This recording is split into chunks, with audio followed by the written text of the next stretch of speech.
Alright guys, welcome back to Formula 1 news, and the hectic but nonetheless still frustrating Monaco Grand Prix has come to an end. Charles Leclerc is furious with Ferrari, understandably so based on some of the strategic decisions they made today, and it gets even worse for Ferrari. They launched two protests against the results of Sergio Perez and Max Verstappen, both rejected in these previous few minutes. Very much intrigued to your thoughts in the comment section below. Hit the like button if you enjoy, subscribe if you're new as always. Let's talk about this race then, right? So before it even kicked off here, before lights even went out, we had the rain that came down very heavily. Not sure what Alpha Tauri's kind of weather radars were looking at when they said that it wasn't going to rain at all, and then it's absolutely lashing it down. You can see Bottas right here having a good time, but they red flagged the race, and honestly this is frustrating because if they'd have started it, and I think there was some sort of power outage that prevented them, they had to effectively push back the start, and by the time they wanted to do it, effectively the rain got too heavy, they would have probably had to red flag the race anyway with how heavy it was getting. But if they were able to start the race on time, which I think there was some power problem that they had, it also enabled or didn't enable them to actually do standing starts. Effectively they had to do rolling starts for whatever reason, but these were the tyres that the drivers were going to start the race on if it had started on time.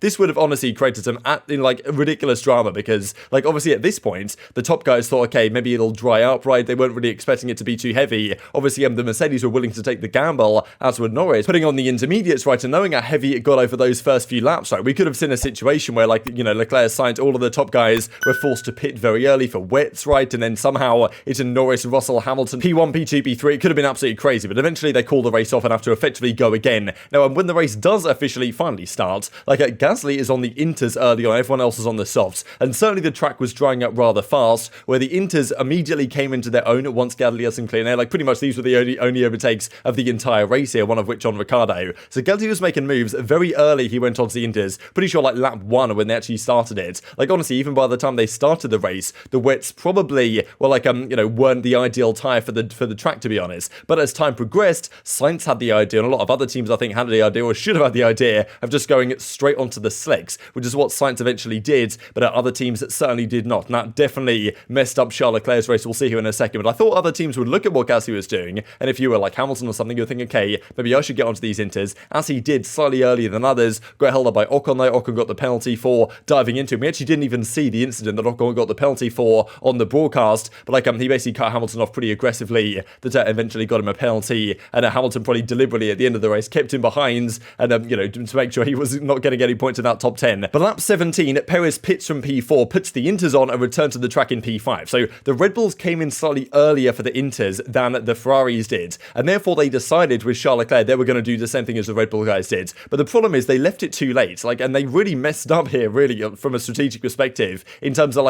how much time Perez gained from this outlap that he was then able to, effectively, overcut, undercut. They basically tried to do both in this race, Red Bull, and it worked out, right? That's the thing, honestly. When you put these teams in a situation like this, if there's one team that I would say would get it right under pressure, Red Bull always seem to deliver a good strategic idea. They always seem to get these calls right in these pressure moments. And if there's one team on the grid that I would not have faith in, it would be Ferrari. And that's pretty much what happened right here. Because, Leclerc and Verstappen then both pit on lap 19, and then just 2 laps later, the track is dry to the point where we can put the slicks on, right? And Sainz, I'm pretty sure, declined even coming in. I think they told him to pit for inters, and he was like, look, no, I'm pretty sure we should go straight to slicks here from the wets. I'm going to stay out, as he did, and eventually that worked out being a good call. He then, the Red Bulls double slack for slicks just a few laps later, as did Sainz, right? He only did the one stop, and he probably would have had P1 if he wasn't held up by Latifi, actually. It's kind of crazy. Sainz came out from this pit stop. On his outlap, he was held up by Latifi. He lost a couple of seconds in that, and if he hadn't have done that, he probably would have come out P1 and probably would have won this race. So, kind of costed him in that sense. And also Alex Albon, and some other time in the race, he basically held up Leclerc for an entire lap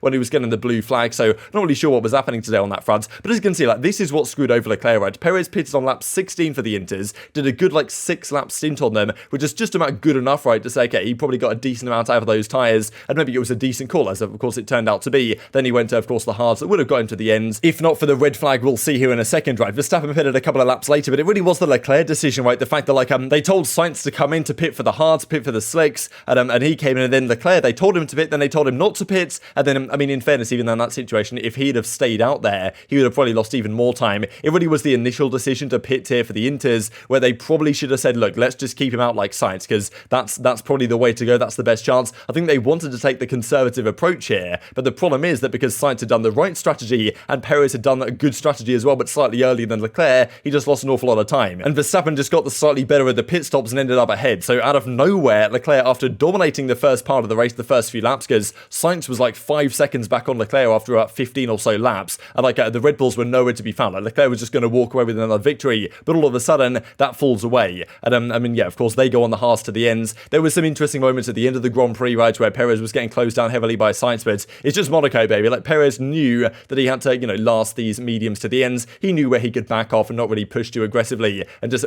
force the drivers behind to stay behind. And of course, there was the safety car that comes out right here, because, I mean, it looked like a massive accident, honestly, for Schumacher. And honestly, has to have to think a lot about the fact that, yes, they might not be spending much in terms of development, but like they've had a few crashes already, and Schumacher again finds himself on the receiving end of it. Magnussen had actually retired the car like 1 or 2 laps before this, so both Haas drivers retire. They were okay though, and then the rest of the race was, frankly, a procession, as you might expect, because it started so late. Actually, they didn't even complete the 77 laps. It was going to be 78, but it was 77 with the formation lap. They did 2 at the start, then of course put it in the garage again, or in the pit lane, so they dropped 1 off. And then because of the 2-hour limiter, the race effectively ends on time, and because 75% of the race was completed, the full points were awarded. But I mean, yeah, Russell managed to get Norris as well, and got a nice little pit stop strategy at the start. Norris almost got him back actually towards the end after pitting, and he was the fastest man on the track, so that guy was out of control today. Alonso just backed up the entire field for so long. It was, yeah, I don't really want to talk about the latter half of the race, because it was just frustrating to watch, but understandably, Leclerc, like, really annoyed at, his team, but it was a disaster today. The win was clearly in our hands. I need explanations from the team. So, like, look, you can understand the frustration. This was his home race. This is where it was looking absolutely perfect for him, right? If the day was dry today, then I think there's no doubt that Leclerc probably runs away with it. Of course, like, you still could have put it in the wall sometime else. We know his luck around Monaco, but look, he does finish a Monaco Grand Prix, which is at least something,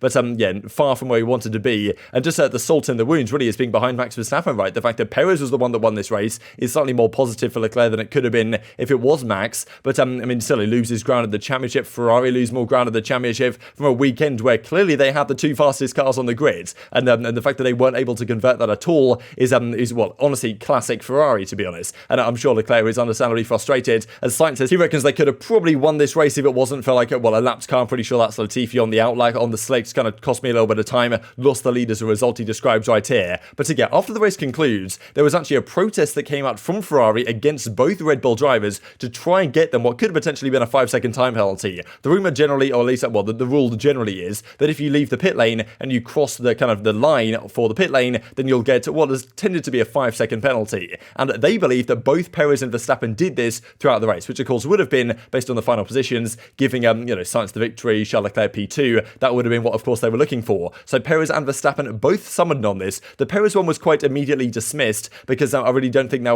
was much in that, to be honest. But I'll try and bring this up on the big screen for you guys can see. This is really the only angle I believe that we have. But this is, of course, as Verstappen comes out the pits here onto the main straights, and he definitely gets a bit of understeer on the kind of new hard tyres, and definitely slides a lot to the left. So if you cross this yellow line, then that should be really a 5-second penalty. And it kind of looked like he does here. You can't fully tell, obviously, but it kind of looks like he might have crossed it. I think what they believe is that he only just touched this line. He didn't cross the line, he just touched the line, which from their perspective apparently is okay. And even Christian Horner says it's disappointing it's been protested. Like, I'm sure if it was the other way around, Horner would be the first one on the phone to be protesting a situation like this. Red Bull like to do that, of course, so, like, he's going to say this, probably to be expected. But yeah, initially it seemed like Perez was probably going to get away with it. Verstappen was a little bit more in question mark, and eventually they reject that one as well. So both protests dismissed. They believe that he doesn't cross the line, he instead just goes onto the line. I think there was even something interesting that Crofty said, that the documents from the FIA side and from the track side are actually different. The FIA side says that as long as you don't cross the line, you're okay, whereas the documents on the track, I think, say that you have to stay to the right of the line. So I think maybe there was some error there. Like, it's honestly classic Formula 1 type stuff here. But, apparently they had to actually cross the line to get the infringement, which wasn't the case. So eventually this protest gets shut down by the FIA. They kind of keep the result as it stands, and that leaves, of course, Checo Perez being the champion of the race. So I thought, honestly, like regardless of what you think about Charles Leclerc or whatever,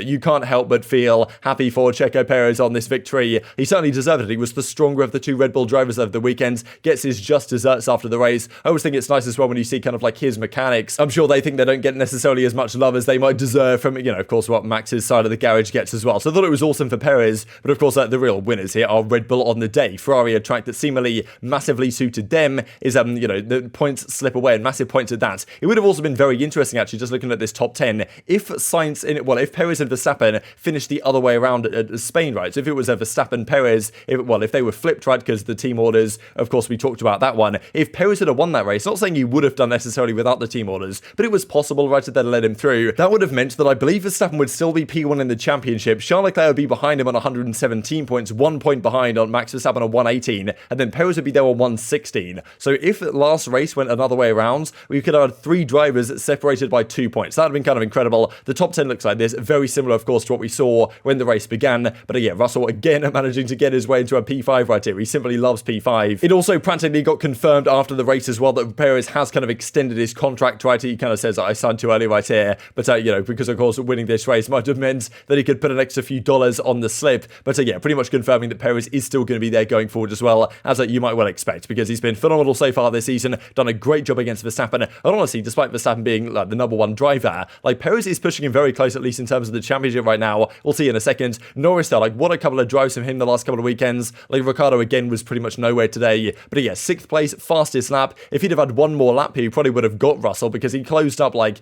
you know, 30 seconds over 10 laps or something. It was absolutely ridiculous, the pace he was putting on at the end of this race. But yeah, eventually he comes, well, just P6 in the end, and George Russell maintains his streak of coming P5 at every race so far, which is honestly just incredibly impressive work in a Mercedes that clearly was not particularly good around here. And at a time, actually, Russell and Hamilton both were putting up good pace, but you know, Hamilton got stuck behind Alonso, and that's Monaco for you, baby. And here we go, then this is the Monaco Grand Prix. Afterwards, we get Red Bull racing with a nice lead in the constructors. It's still pretty close at the top, but certainly given the fact that this track was touted as Ferrari's kind of chance to get back in control of both championships, it's not worked out in their favour. Verstappen leads from Leclerc by 9 points. It's a close fought affair at the top, but Perez honestly not too far behind. And if Perez continues to perform like this and Verstappen isn't necessarily at his best, as I don't think he was this past weekend, then you know, who knows how this championship is going to go. But very much enjoyed your thoughts on all this stuff in the comment section below. Hit the like button if you enjoyed, subscribe if you're new as always, take care of yourselves, and I'll see you next time.